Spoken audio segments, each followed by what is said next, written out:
Welcome back. Today I'm responding to a Twitter thread on the subject of abortion. A friend emailed me and asked me to give my thoughts on it. He was struck by the way that it was shared by people on both sides of the abortion debate, with very strong support for it, and then the different reactions that other people had to it. And so I'm going to read out the entirety of the thread. It's quite a long one, but then I'll respond to it. I'm a mother of 6 and a Mormon. I have a good understanding of arguments surrounding abortion, religious and otherwise. I've been listening to men grandstand about women's reproductive rights, and I'm convinced men actually have zero interest in stopping abortion. Here's why. If you want to stop abortion, you need to prevent unwanted pregnancies, and men are 100% responsible for unwanted pregnancies. No, for real, they are. Perhaps you're thinking, it takes 2. And yes, it does take 2 for intentional pregnancies, but all unwanted pregnancies are caused by the irresponsible ejaculations of men, period. Don't believe me? Let me walk you through it. Let's start with this. Women can only get pregnant about 2 days each month, and that's for a limited number of years. That makes 24 days a year women might get pregnant, but men can cause pregnancy 365 days a year. In fact, if you're a man who ejaculates multiple times a day, you could cause multiple pregnancies daily. In theory, a man could cause 1,000 plus unwanted pregnancies in just 1 year. And though their sperm gets crappier as they age, men can cause unwanted pregnancies from puberty till death. So just starting with basic biology and the calendar, it's easy to see men are the issue here. But what about birth control? If a woman doesn't want to risk an unwanted pregnancy, why wouldn't she just use birth control? If a woman can manage to figure out how to get an abortion, surely she can get birth control, right? Great questions. Modern birth control is possibly the greatest invention of the last century, and I'm very grateful for it. It's also brutal. The side effects for many women are ridiculously harmful. So ridiculous that when an oral contraception for men was created, it wasn't approved because of the side effects. And the list of side effects was about 1/3 as long as the known side effects for women's oral contraception.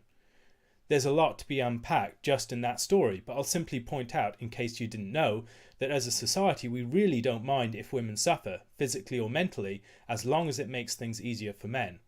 But good news! Men, even with the horrible side effects, women are still very willing to use birth control. Unfortunately, it's harder to get than it should be.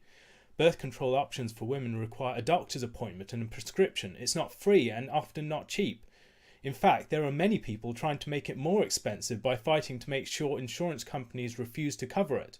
Oral contraceptives for women can't be acquired easily or at the last moment, and they don't work instantly. If we're talking about the pill, it requires consistent daily use and doesn't leave much room for mistakes, forgetfulness, or unexpected disruptions to daily schedules. And again, the side effects can be brutal. I'm still grateful for it. Please don't take it away. I'm just saying women's birth control isn't simple or easy. In contrast, let's look at birth control for men, meaning condoms. Condoms are readily available at all hours, inexpensive, convenient, and don't require a prescription. They're effective and they work on demand, instantly. Men can keep them stocked up just in case, so they're always prepared. Amazing. They are also so much easier than birth control options for women. As a bonus, in general, women love when men use condoms. They keep us from getting STDs, they don't lessen our pleasure during sex or prevent us from climaxing. And the best part, cleanup is so much easier. So why in the world are there ever unwanted pregnancies? Why don't men just use condoms every time they have sex? Seems so simple, right? Oh, I remember. Men don't love condoms. In fact, men frequently pressure women to have sex without a condom, and it's not unheard of for men to remove the condom during sex without the woman's permission or knowledge. Pro tip, that's assault. Why would men want to have sex without a condom? Good question. Apparently, it's because for the minutes they are penetrating their partner, having no condom on gives the experience more pleasure. So, there are men willing to risk getting a woman pregnant, which means literally risking her life, her health, her social status, her relationships and her career, so that they can experience a few more minutes of slightly more pleasure. Is that for real? Yes. Yes, it is. What are we talking about here pleasure-wise? If there's a pleasure scale with pain beginning at 0 and going down into the negatives, a back scratch falling at 5 and an orgasm without a condom being a 10, Where would sex with a condom fall? Like a 7 or 8? So it's not like sex with a condom is not pleasurable, it's just not as pleasurable. An 8 instead of a 10. Let me emphasize that again. Men regularly choose to put women at massive risk by having non-condom sex in order to experience a few minutes of slightly more pleasure. Now, keep in mind, for the truly condom averse, men also have a non-condom, always ready, birth control built right in, called the pull-out. It's not perfect and it's a favourite joke, but it's also 96% effective. So, surely, we can expect men who aren't wearing a condom to at least pull out every time they have sex, right? Nope. And why not? Well, again, apparently it's slightly more pleasurable to climax inside a vagina than, say, on a partner's stomach. So men are willing to risk the life, health and well-being of women in order to experience a tiny bit more pleasure for like 5 seconds during orgasm. It's mind-boggling and disturbing when you realise that's the choice men are making. And honestly, I'm not as mad as I should be about this, because we've trained men from birth that their pleasure is of utmost importance in the world, and to disassociate sex and pregnancy. While we're here, let's talk a bit more about pleasure and biology. Did you know that a man can't get a woman pregnant without having an orgasm? Which means that we can conclude getting a woman pregnant is a pleasurable act for men. But did you further know that men can get a woman pregnant without her feeling any pleasure at all? In fact, it's totally possible for a man to impregnate a woman even while causing her excruciating pain, trauma or horror. In contrast, a woman can have non-stop orgasms with or without a partner and never once get herself pregnant. A woman's orgasm has literally nothing to do with pregnancy or fertility. Her clitoris exists not for creating new babies but simply for pleasure. No matter how many orgasms she has, they won't make her pregnant. Pregnancies can only happen when men have an orgasm. Unwanted pregnancies can only happen when men orgasm irresponsibly. What this means is a woman can be the sluttiest slut in the entire world who loves having orgasms all day long and all night long, and she will never find herself with an unwanted pregnancy unless a man shows up and ejaculates irresponsibly.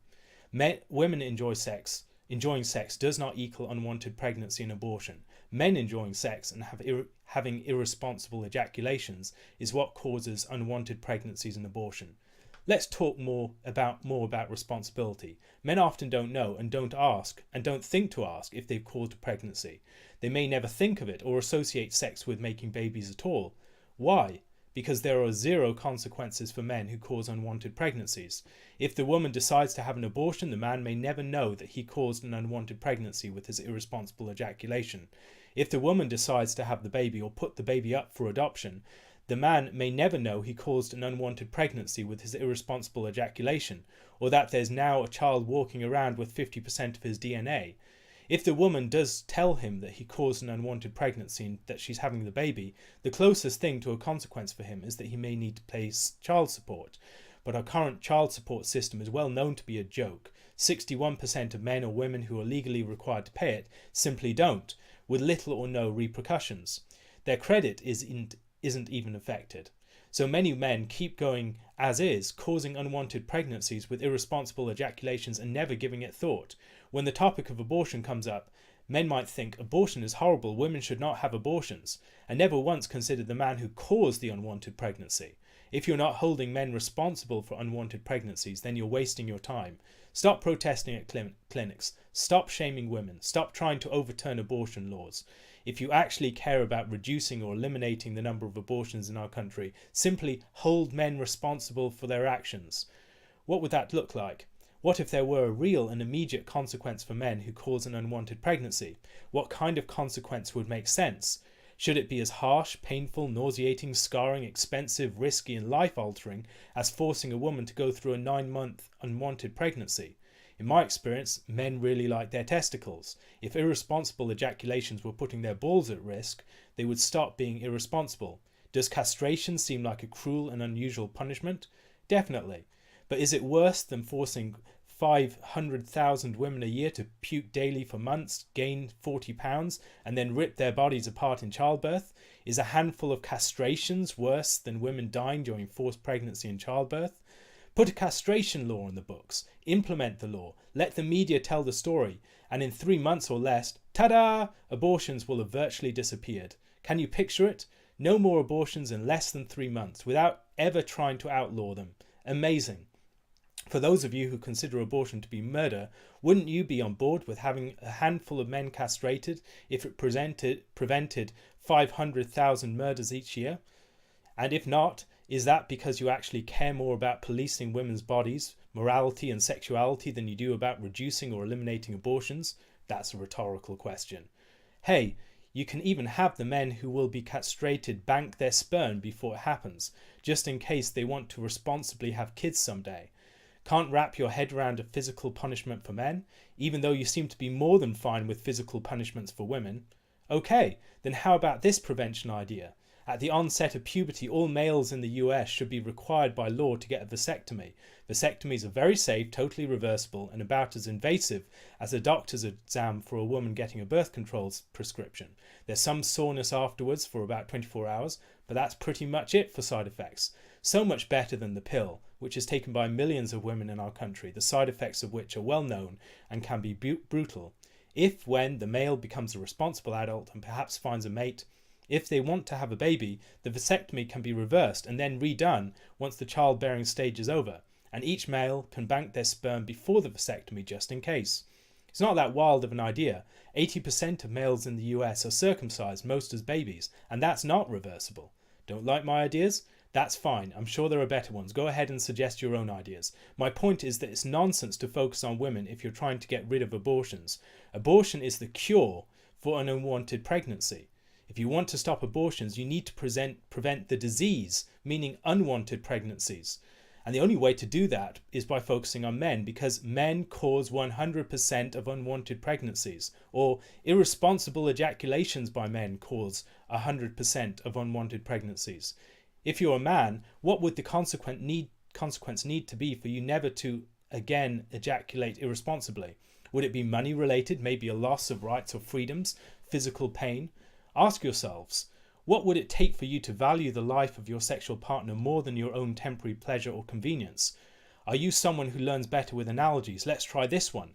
Think of another great pleasure in life, let's say food. Think of your favourite meal, dessert or drink. What if you found out that every time you indulge in that favourite food, you risk causing great physical and mental pain for someone that you know intimately?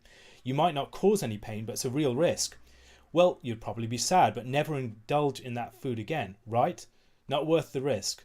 And then, what if you further found out there was a simple thing you could do before you ate that favourite food, and it would eliminate the risk of causing pain to someone else, which is great news. But the simple thing you need to do makes the experience of eating the food slightly less pleasurable. To be clear, it would be still very pleasurable, but slightly less so. Like maybe you have to eat the food with a fork or spoon that you don't particularly like. Would you be willing to do that simple thing and eliminate the risk of causing pain to someone you know very intimately, even every single time you ate your favourite food? Of course you would. Condoms or even pulling out is that simple thing. Don't put women at risk. Don't choose to maximise your own pleasure if it risks causing women pain. Men run most of our government, men mostly make the laws, and men could eliminate abortions in 3 months or less without ever touching an abortion law or even mentioning women. In summary, stop trying to control women's bodies and sexuality. Unwanted pregnancies are caused by men. The end. Oh boy, there's lots that could be said about this. And it's interesting the way that it has been received. That it's a number of people have seen this as a sort of anti-abortion argument, and it really does not seem to be an anti-abortion argument to me. There's a lot more going on here than that. Rather, it seems to be a calculated diversion of anti-abortion energy into a sort of gender war direction, given that, I mean, it's not thinking practically, really. Rather, the point is that we should care more about this than that. We should reframe this issue to see it as an issue of women versus men, or men versus women, rather, and not to see it primarily in terms of killing unborn children. And then you have the practicalities, things like the pull-out method and condom use are considerably less effective than in real-world use, the most female forms of contraception, where the birth control, even in real-world use, birth control, or certainly the IUD, these are considerably more effective. And so if your aim was to prevent unwanted pregnancies, then those would be far more effective. And given their failure rate, what's going to happen in those cases when a woman gets pregnant? What is this author going to say? Is she going to say, well, we shouldn't have abortion, it's just unfortunate that it's happened in this particular case, you took the precautions, oh well? No, it's going to be an argument in favour of abortion. Abortion is the cure for an unwanted pregnancy, as she wrote. The idea of getting rid of abortions is a red herring. She's not really interested in getting rid of abortions. Rather, that's a red herring. The whole point is stop controlling women's bodies. That's the point that she ends up at the end. And the abortion argument is just a means of making that argument, a means of presenting the abortion issue as if it was really about that. It's in many ways the same sort of things that you have in the abortion arguments when people will say the abortion argument is merely caused by the fact that people aren't prepared to adopt children, or that they don't have universal health care, or they don't do this, that and the other. And that if we really want to deal with unwanted pregnancies, if we really want to avoid abortion, then we should do all these sorts of things. And we're the ones that really are responsible, not the doctors that abort children, not the women that have their children aborted, and not the men that pressure them into having those children aborted. In each of these cases, it's put on to some other party to absolve the key parties involved of their responsibility. And the result, the absolving of responsibility just because some people won't pick up the consequences of your irresponsible actions, is not exactly the most compelling argument. And I think the abortion argument is brought into this context in part because she's in a Mormon context. I suspect she's playing in a context where there are lots of anti-abortion arguments, and she's trying to divert the energy from those into a different direction by dissembling the fact that she's actually on board with abortion, and that comes through at various points in her argument, by presenting the fact that it's really, if we really wanted to get rid of abortion, we just need to deal with this issue by men. Now, we do need to deal with those issues for men, but abortion is still evil. It remains evil. Even if certain parties aren't being responsible, there is still this evil being done. That needs to be tackled in its own right. That the fact that men are being irresponsible does not mean that abortion should not be dealt with directly.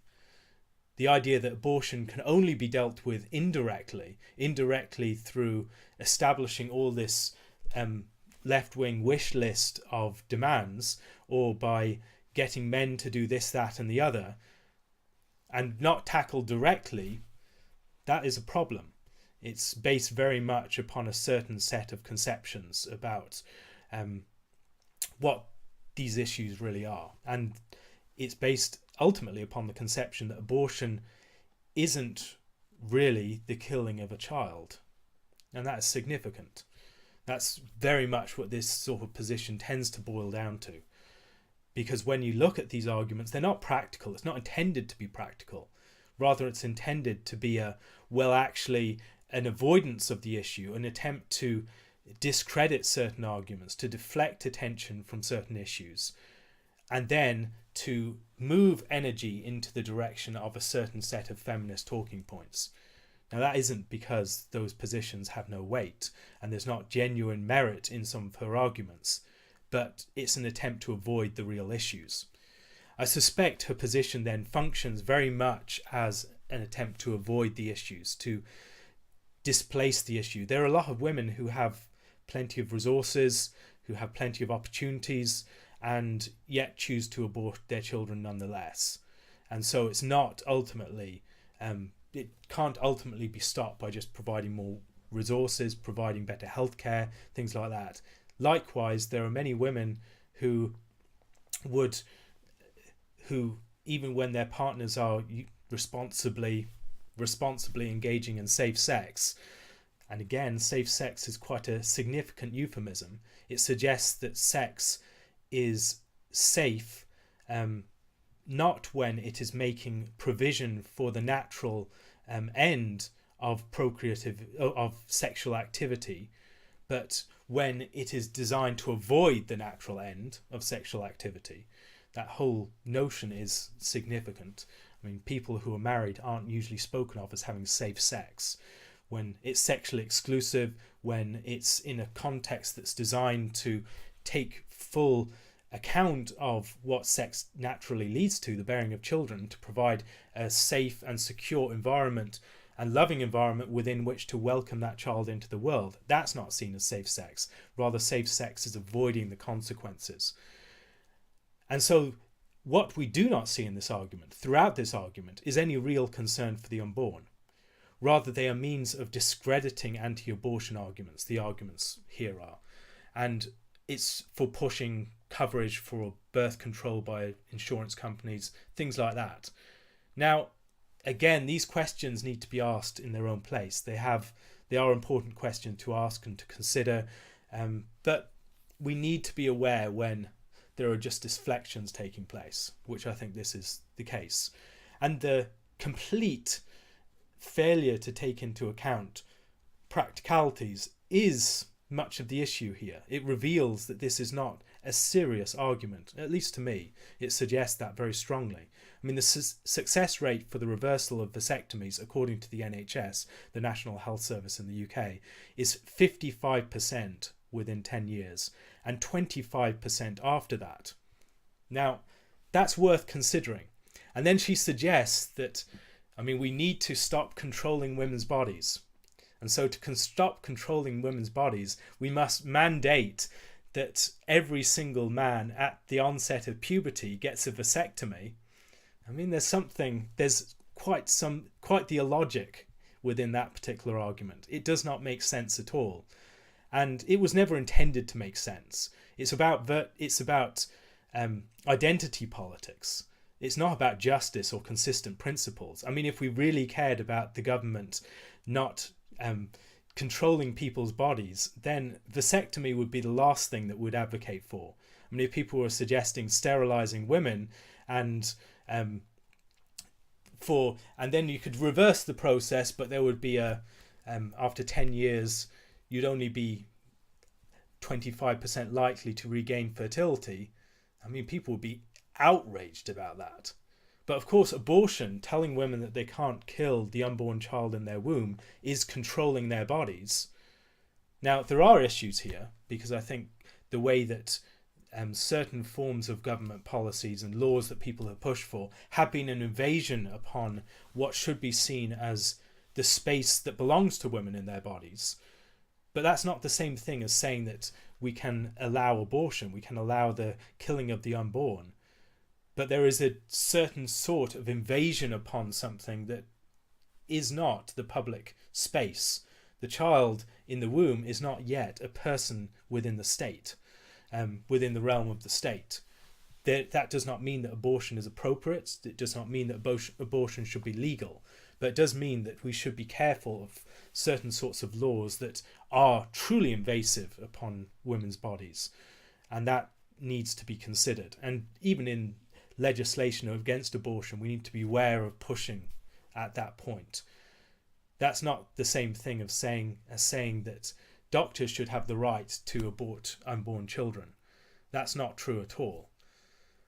And so when we think about this particular case, the suggestion of vasectomies, why that suggestion of vasectomies? Because it's an identity politics issue ultimately. It's about men versus women, 100% men's responsibility, 0% women's, and so we must exercise these sorts of, I mean, this is truly control of bodies. Every single male body would have to get a vasectomy. This is not the case of saying those women who want to get an abortion that they should not be able to perform that particular action, killing the unborn child in their womb. No, this is saying that every single male must get a procedure that is very unlikely, that has a considerable unlikelihood of being reversed. It's a very serious thing to do. Now, who seriously believes that the government wouldn't use this in a eugenics fashion as well, putting procreation out of the reach of the poor? I mean, we know that sort of thing would happen. It would not surprise us at all. And the cost of these procedures is also considerable. I mean, that's not being considered here at all, because it's not really being put forward as a serious proposal, I don't believe at all. Rather, it's being used as a political ploy to avoid certain arguments, to discredit certain arguments, to discredit any case against abortion. If you really cared about abortion, you would be holding my position. And my position is not really a serious one, it's just a means to discredit the opposition to abortion. The important thing is to recognise that ultimately her argument comes down to you should not control women's bodies. And control women's bodies equals saying that abortion should not be committed. And that's a significant thing to recognise. Also, in terms of realism, let's consider the fact that men today are only half as fertile as their grandfathers. There was an article about this recently, and I can link to that below in the notes. But this is a huge issue within our day and age. And so the idea that we'd have the government invest in a procedure for every single man entering puberty to sterilize them, and then expect a number of years down the line that this costly and unreliable reversal, just hope on that in a situation when we already have just half the fertility or the sperm count within a milliliter of sperm that of semen that our grandfathers did. That's a significant thing to do. It's quite a, it's a ridiculous, crazy proposal. And it's a ridiculous, crazy proposal because it's not intended to be taken seriously at all. And I think looking through her arguments, some of the things that she says are, it's interesting to see some of the points at which the true motives and the true things driving the argument come to the surface. The role of the government, for instance, is huge within these proposals, whether punitive or whether this universal sterilization of men. And it's interesting to consider the logic that underlies that. And I'll get to that in a moment, I think. Thinking about the way that liberal thought tends to work in relationship to government and control and these sorts of things. It seems to me that, again, the question of practicality, that if you want effective birth control, far more effective is women using the IUD or hormonal birth control. It is costly on their bodies. It does have impacts. If your concern is preventing unwanted pregnancies, then those are by far the most effective methods. And so it seems to me that her argument it fails on this count just when stacked up against the empirical facts, because her argument seems to depend upon shifting the responsibility, not actually thinking about the practical measures and how effective they are relatively. In terms of the practical measures that will prevent pregnancy, the most practical measures are those which are exercised by women upon their bodies. But the point of her argument is to shift the responsibility from women to men. And for that reason, she's not really concerned primarily about what is most likely to prevent pregnancy. Rather, she's concerned about presenting men as 100% responsible for unwanted pregnancies, because this is something that men perform upon women. Men do this to women. It's not an act in which men and women come together and take joint responsibility for this action. No, it's something that men ejaculate in women, and that's entirely men's responsibility, because this is something that men do to women. And it's a significant step, the way that she's implicitly framing sex. And we'll see more about some of the ways that she's implicitly framing things, because there's a lot within that is quite unhealthy and toxic. And so I believe once the energy of anti-abortion arguments has been successfully diverted in these sorts of directions, whether it's in the direction of universal healthcare or saying that we must adopt before we have any credibility to speak up about abortion, all these sorts of things, we must provide care for women in crisis pregnancy centres, all these sorts of things. Really, these are just ways of kicking the issue into the long grass. And once the energy has been diverted by discrediting certain arguments against abortion, what invariably happens is that these arguments fall away, because these were never really seriously advanced arguments. Rather, they were designed as means of dissembling the real motives and means of diverting energy into a more typically feminist cause. And so that arguments such as the ones presented in this thread, I believe, are the vanishing mediator for something that isn't opposed to abortion at all. Because the bottom line is, she is not opposed to abortion. And that's quite clear at the end, that we should not control women's bodies. And controlling women's bodies is seen in opposing abortion, and abortion is the cure for the disease, for the wrong, for the sin, whatever it is, of unwanted pregnancy. I mean, that's the sort of language that she uses.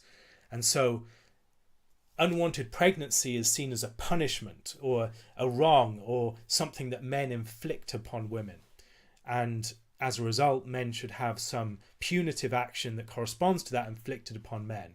And so the corresponding action to men to an unwanted pregnancy is castration. Again, think about the way that frames pregnancy, the way that it frames pregnancy in relationship to sex, and think about just the underlying logic of this argument.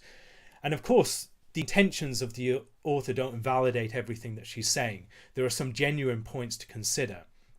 And it is important to consider this framing, because the framing is so much of what gives the argument weight. And if you take on board the framing, the argument tends to follow from it. So the normalization of sterility and sex being purely for pleasure, that is significant. That birth control is seen as establishing the normal condition. And the normal condition is that sexual activity is not related to procreation.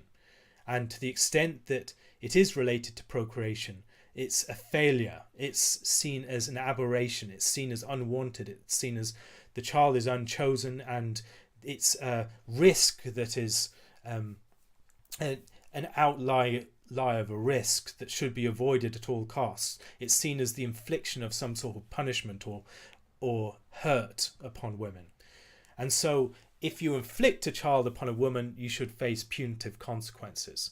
And so there's a resistance here to the proper end of sexual activity. The idea that the proper end of sexual activity, which is a two-partner thing, it's not just men doing something to women, it's man and woman getting together, and the natural consequence of that, sexual activity, not just any particular sexual act, but sexual activity as a series of acts over time, a relationship, and just being sexually active as an individual, the natural end of that is that you will become a parent. But for us, sex is purely for pleasure, and that is seen as an aberration. Only to the extent that that is chosen should that be a proper end. And so the punitive action of castration should be seen as the equivalent of forced pregnancy, of inflicted pregnancy, of men doing this thing to women that inflicts a pregnancy upon them. Now, again, think of practicalities. How exactly would this forced castration work out? I mean, what could go wrong when we think about the government having the right to, or women having the being able to force a partner that they've fallen out with to be castrated by the government? I mean, how could that go wrong? Again, there is the abortion as a cure for unwanted pregnancy, and the banking of sperm, and all these sorts of things are all buying into a very deep set of values about how sex works. That pregnancy is a disease, it's something that's inflicted upon people, it's forced upon people, it's something that's alien to the act of sex, which is purely about pleasure, and that sex then increasingly becomes a type of project. It increasingly is determined to the extent that it is chosen. That's when it's appropriate. And procreation is that which must be chosen. And so again, it becomes increasingly about technique. It becomes about a project that is undertaken through choice, that's determined by choice in its proper form. And so the banking of sperm, reproductive procedures like IVF and all these sorts of things that are deeply dysfunctional in a number of ways and that draw us away from the proper end of sexual relations. And it's disturbing that many Christians just take these things for granted as normal. They are not normal and they are not healthy. I strongly recommend people read things like Oliver O'Donovan's Begotten or Made to think seriously about these issues, because many Christians are quite on board with things like IVF. They shouldn't be. There are a lot of problems with that. And then there's the idea that it takes two for successful pregnancies. It doesn't take two for unwanted pregnancies. There's the absolution of any responsibility on the part of the woman here, any responsibility for their choice of men and their willingness to sleep with them. And one of the reasons why this is such a problem is within a society of casual sex, the more that sex is seen as having no consequences, ultimately just being about pleasure and with no consequences beyond that pleasure, what you have is less responsibility on men. This is what you should expect. Irresponsible men in a situation where there is casual sex as the norm and sex being purely about pleasure, that's what comes with the territory. And there's a lot that you see within liberal arguments that are about sanitizing sex without recognizing that the very fundamental project, the very fundamental vision that they have of sex, post-sexual revolution, is dysfunctional. There's a recent piece in the New York Times that talked about the problem with the limits of consent culture and the need to take it further. This woman in a hookup who had this man who was a younger man who was very concerned with consent at every single stage, and yet he ghosted her and didn't call back afterwards, and she needed that emotional care after the sexual encounter that she'd found very fulfilling in certain respects, but then he didn't provide the emotional care afterwards. But the whole problem of the consent culture is it's based upon that. It's based upon that fairly dehumanizing dynamic, the dehumanizing dynamic of sex as an episodic contractual arrangement that's very much based upon consent nowadays. Consent to make it far more sanitized. And the consent, of course, is highly asymmetrical. It's about women consenting to men. And there's very much an implicit recognition that there is a great asymmetry between the sexual partners. But in terms of liberal logic, you can't actually say that. And that's interesting to observe. But there's no sense of a common good. There's no sense of that. And for certain reasons, that is why it's difficult for the woman making this argument to recognize that both parties are responsible for the sexual interaction. The woman is responsible for choosing the men that she sleeps with. If she's sleeping with irresponsible men, then she has a responsibility for that. And one of the reasons why men are so irresponsible is because sex is cheap.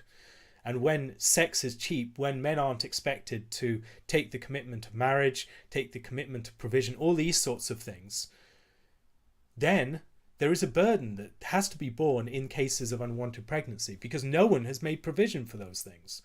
Because sex is not naturally cheap. Sex has consequences. And the reason why we have marriage as an institution is to ensure that we take on board the weight of sex. And that requires commitments on both sides. Both sides have to take responsibility. Both sides have to recognize the weight of what they're doing, the weight of their responsibility in the action. The woman has to be committed to a man. The woman has to take responsibility for her choice of a man. And then the man, on his part, has to take responsibility for the provision of his wife and his children. And these are things that take into account the weight of sex and the idea that sex should be within the context of that responsibility, that marriage is ordered towards procreation, that marriage is designed so that we might assume the weight of sexual relations with another person. That is forgotten. And so what you have increasingly are punitive and other measures that are brought in by the government constantly has to intervene to back up a system that is fundamentally dysfunctional. And so you have a system that is based upon consent and contract, based upon two independent parties who aren't committed to a common good. And of course, the child, as something that's formed out of their union, if they're not taking responsibility for that union as something that they must be both responsible to its consequences, then it's no surprise that they won't take responsibility for the children, and that the children will fall through the cracks.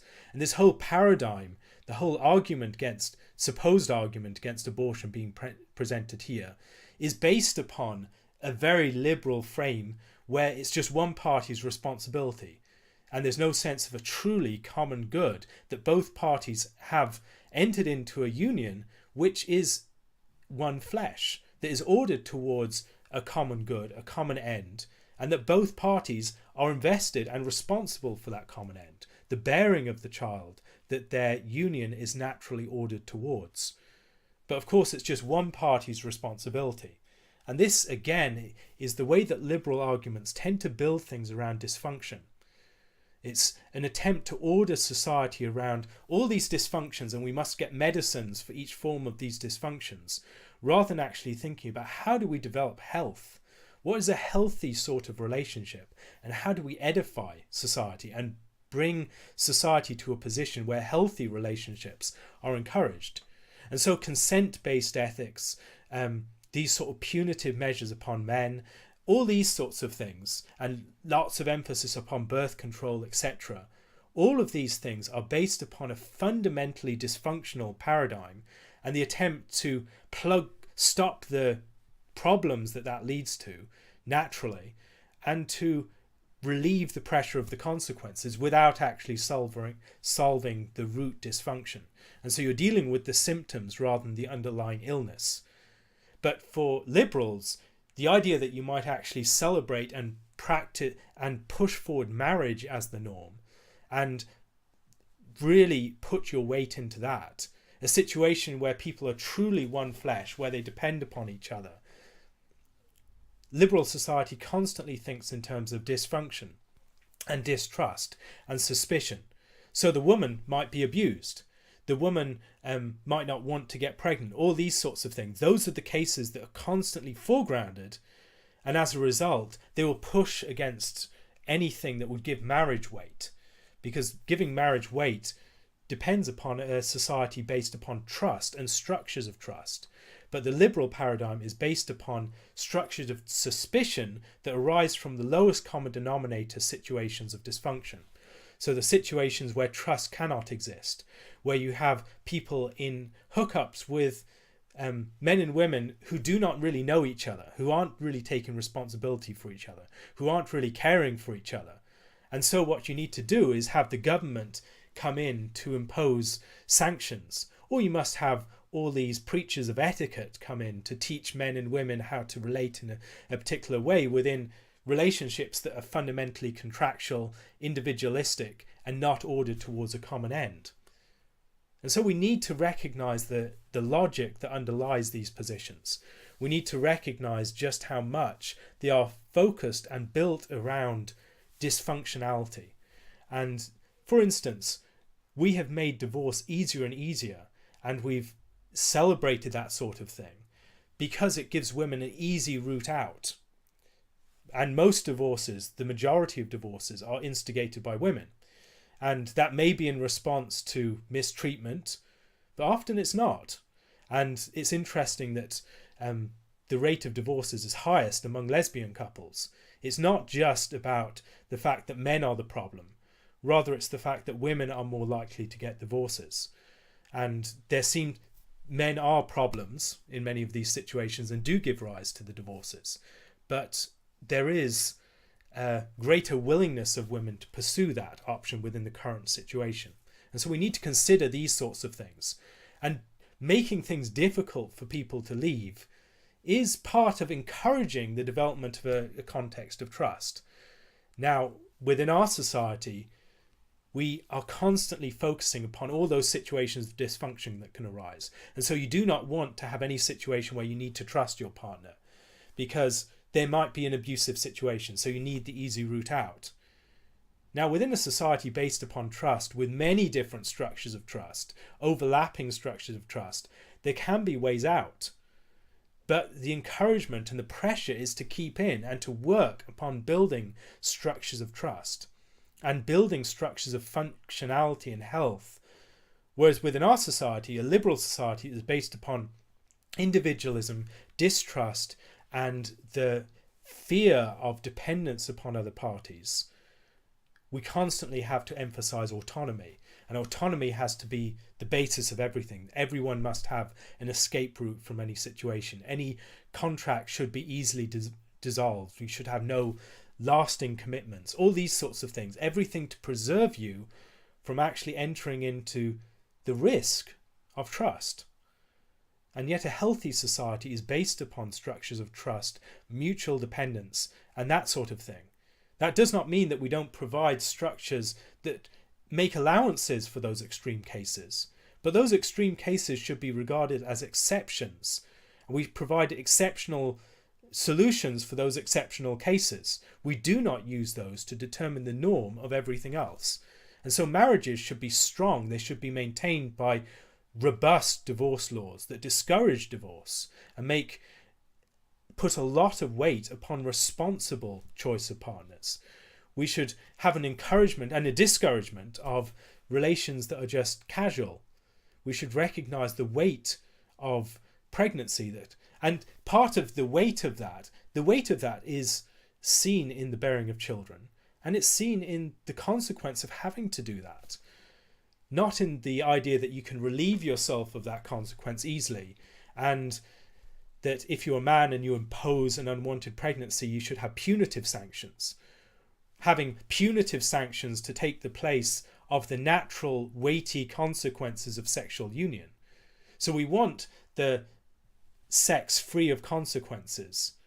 And then if those consequences, those natural consequences come along, what we do is we impose unnatural, punitive, government-imposed sanctions upon the men within that situation. Again, think about the logic that is taking place here. Because we've denied the natural weight of sexual union, we have to impose a government weight upon the actions in those cases where it does have consequences, rather than actually making allowances for those consequences the norm. The idea that we should be expecting marriage if people are going to be sexually active, and outside of marriage we should have a deep social stigma upon sexual relations, and that there is a responsibility for women to choose their men carefully. And cheap sex is something that will lead to irresponsibility in men, and it will also lead to problems for women as well. Mark Regnerus's recent book on this, which I reviewed, I can link that below, deals with some of these dynamics in great depth. There are deep problems for both men and women within this modern paradigm that would seek to reduce any weight to sex just because of the lowest common denominator cases, rather than seeking to pursue the healthy situation as the norm and then dealing with other cases in extremis on their own basis, and providing structures of trust that people can fall back to where their primary structure of trust has failed. Now that's a very different thing from having a society that's fundamentally built upon suspicion in its social relations, and then radical trust upon the government to provide for the lack of all these bonds of trust within society. The government intervenes and gives structures of trust that are alternative, or structures of punitive and coercive, forcing people to go through certain measures to make up for the lack of trust in society. No, we need to pursue those structures of trust as the healthy norm, and then that works out. We also need to be realistic. Many of these things are like the arguments that say we shouldn't teach women to take care for their safety, we should teach men not to rape. Yes, we should teach men not to rape. That should be fairly obvious. And I don't think that this is something we could do better in certain cases. We should talk about the problems of certain types of sexual relations and how things can be coercive, and particularly within a society that encourages unsafe sex that does not truly take into account the well-being of the other. because contractual relations do not focus upon the well-being of the other party. And that's one of the problems. Our society is based upon contractual relations, based upon a very lowest common denominator notion of consent. And in those relations, you're not really concerned that much with, when you engage in an economic transaction with a shopkeeper, you're not that concerned with how that transaction works out for him. You're just concerned with getting what you want out of the transaction. And within that sort of economic system, is it any surprise that men should want more pleasure from sex? We've been told that pleasure is the end of sex, and then there is a marketplace that allows for that. If one woman isn't prepared to have sexual relations without a condom, there are plenty of other women who are. And so the very logic of this economic system of competition, of contractual and consent-based sexual relations, it leads to this dysfunction. And let's be very clear, this is a dysfunction, the way that men do not take concern for their partners.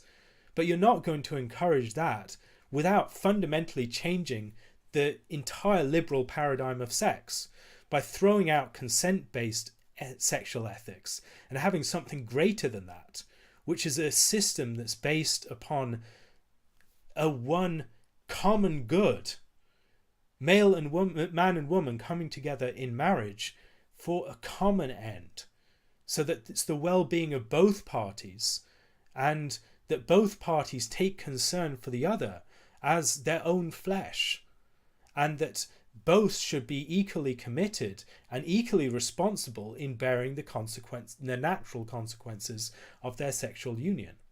And it's their sexual union. It's not just two discrete sexual acts that bump into each other. No, there is a sexual union here, and both parties must take full responsibility for that.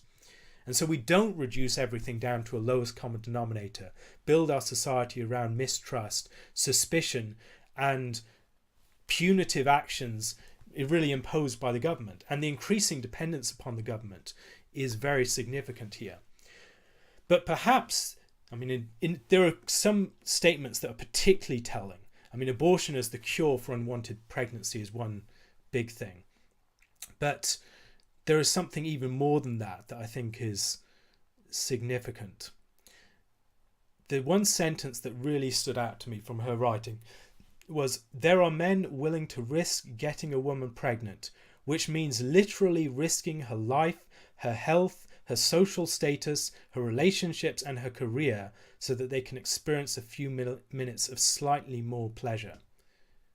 Now let's think about that statement very carefully, and let's consider the way that the entirety of our modern economy, as it relates to women in the workplace almost, is built upon the normalization of contraception and abortion. The idea that if a woman gets pregnant, that means literally risking her life, her health, her social status, her relationships, and her career. It's telling.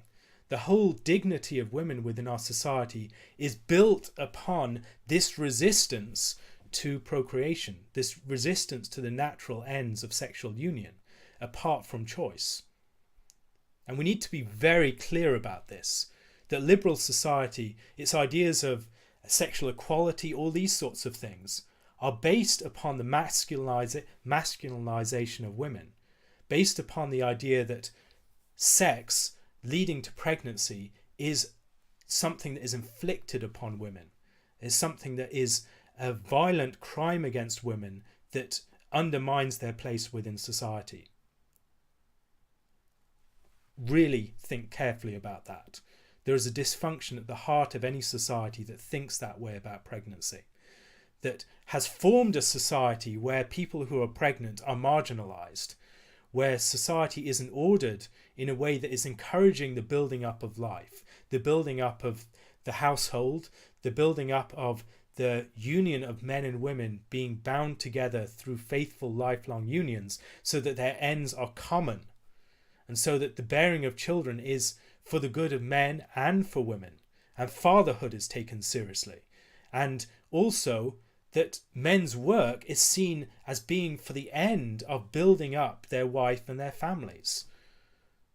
And so there's not two just sexes that are detached from each other, competing against each other as independent agents within the marketplace.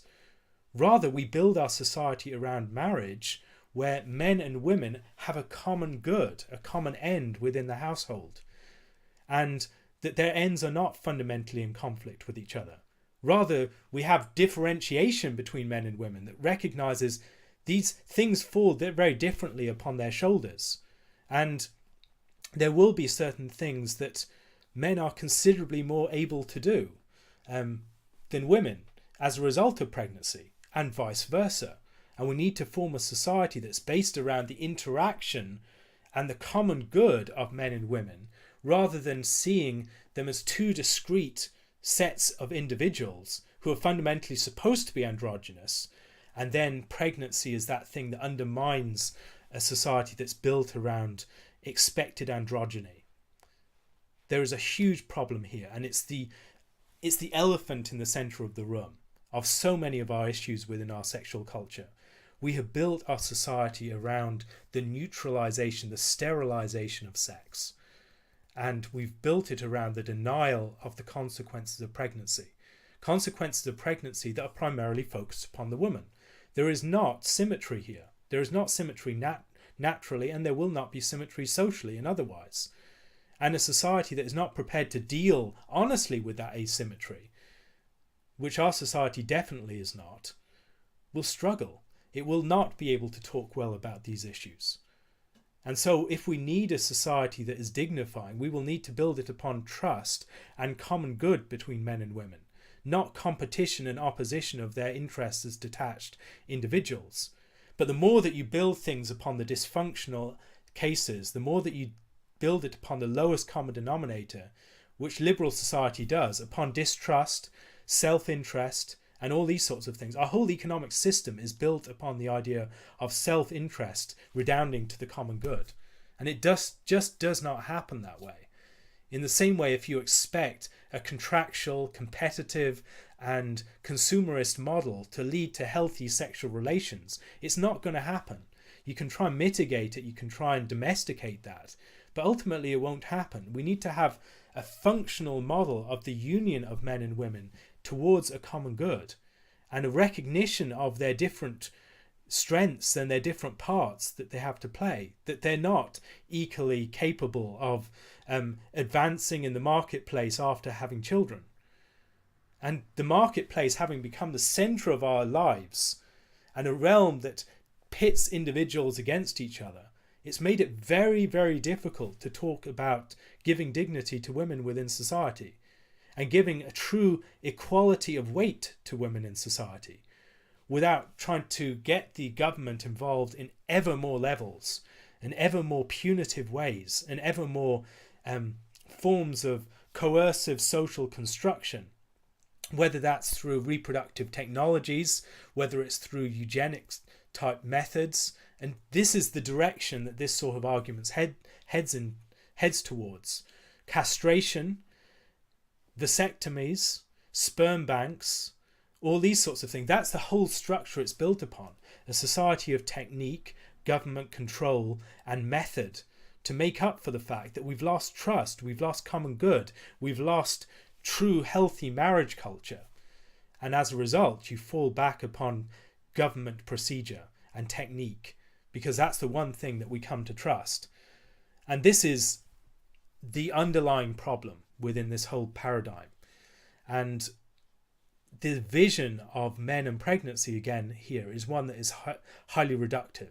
Men fundamentally are reduced to inseminators who might perhaps take some sort of responsibility, but they're fundamentally inseminators.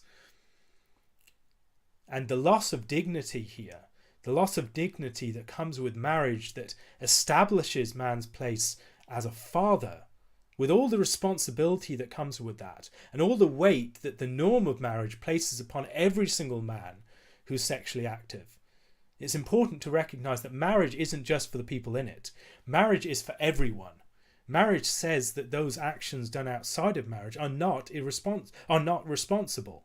Sexual relations outside of marriage are irresponsible. They are not taking account of the natural consequences of sexual activity. They're not taking responsibility for that, and they're not preparing themselves for that. And this is the two paradigms that are at odds with each other within this sort of argument. And if we wanted to get rid of abortion through any sort of methods, we could say the death penalty for women who kill their unborn children, and that would get rid of abortion. But the point is, we have to deal with the tricky issue of justice.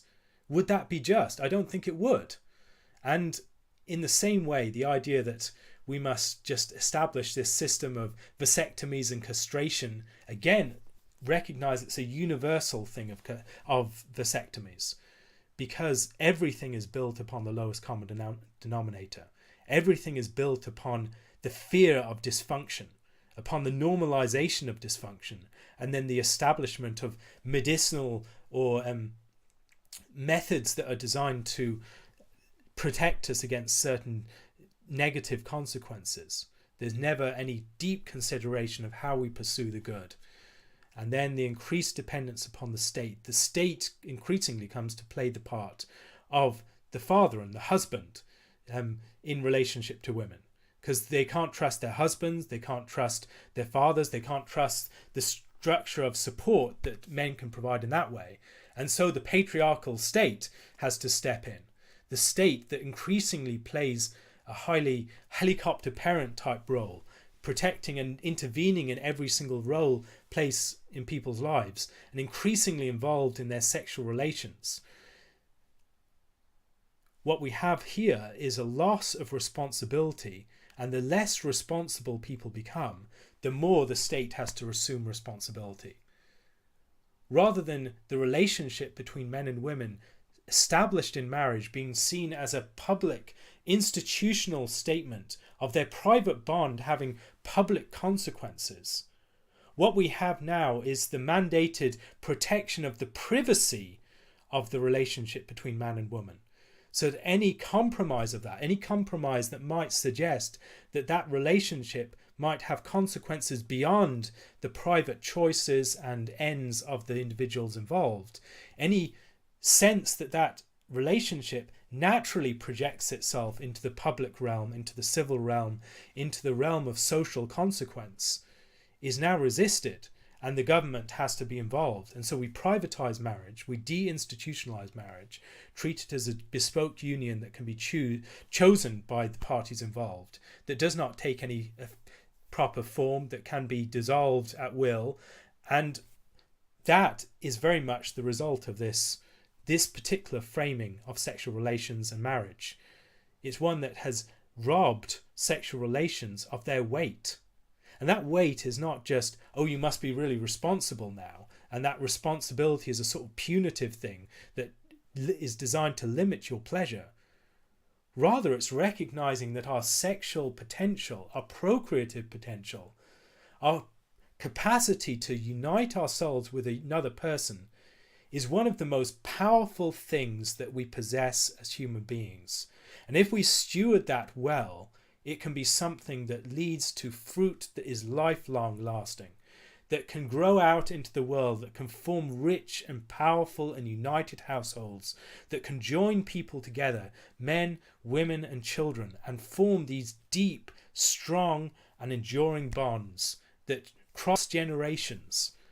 And if it's maintained in a responsible way, we can change society with these bonds. But when we want irresponsibility, when that's the thing that we want, when we want to absolve ourselves of any consequence, then we will establish a whole sexual order, as this argument is arguing for, a whole sexual order based upon not bearing the consequences. And as a result, we render ourselves impotent. We render ourselves sterile. We render ourselves, in literal senses, but also in symbolic spiritual senses. We're not having an effect upon the world. The life and the spirit of human beings as they come together is not being used in a way that is going to change society, that is forming something powerful and lasting. No, it's spent entirely upon fruitless and episodic encounters. And this is fundamentally the paradigm that we are moving towards within a society of liberal, consent-based, contract-based sexual ethics. And we need to recognize within these arguments what is really going on. What are the convictions betrayed at the heart of the argument in key sentences like abortion being the cure of unwanted pregnancy, or pregnancy being something that is the risk to women's livelihoods, to their life, to their status, and to their careers, as if that is where women's dignity is primarily to be found. And in a society like ours, it is, all too sadly, that all too often this is where their dignity is to be found, because we have formed a society based upon detached individuals and self-maximization for one's own self-interest within the marketplace. And so mitigate our sexual culture as we might try, it will not ultimately solve the underlying dysfunction, a dysfunction of a society built upon self-interest, built upon detached individuals serving themselves and engaging in dissolvable relationships with other parties that are contractual arrangements and exchanges.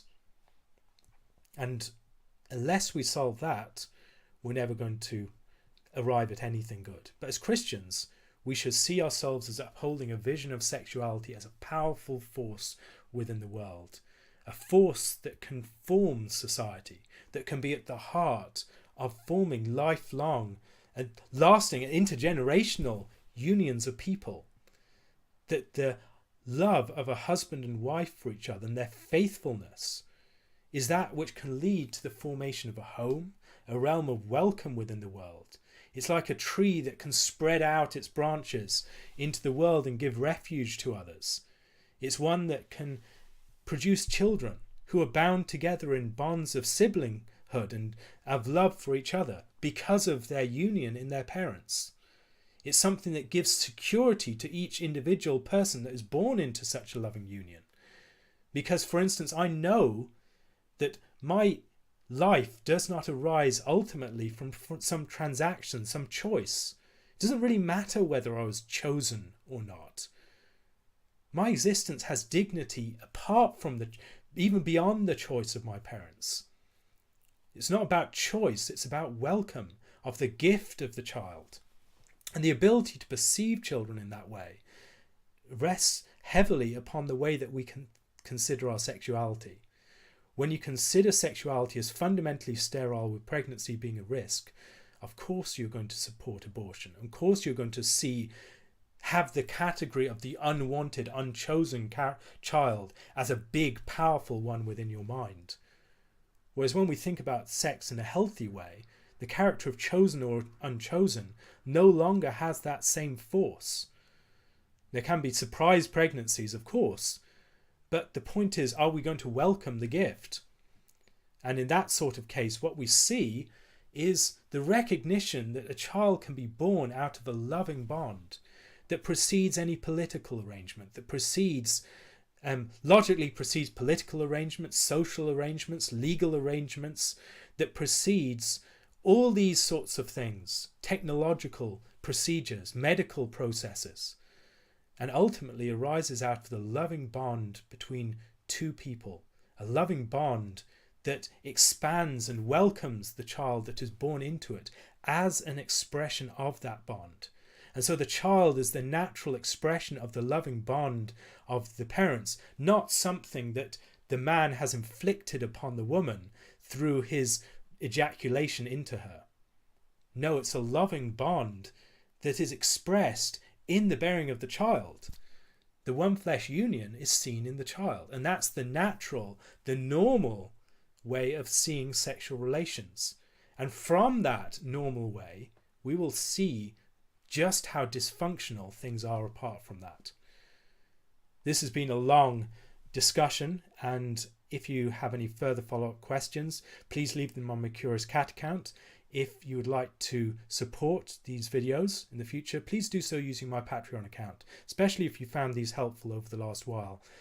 I really appreciate the support. It really does make it possible for me to do these on a regular basis. And if you have found them helpful, please tell your friends about them as well. I'm really encouraged to see people watching these and finding them useful. Lord willing, I'll be back again tomorrow, perhaps with a book review. God bless, and thank you for listening.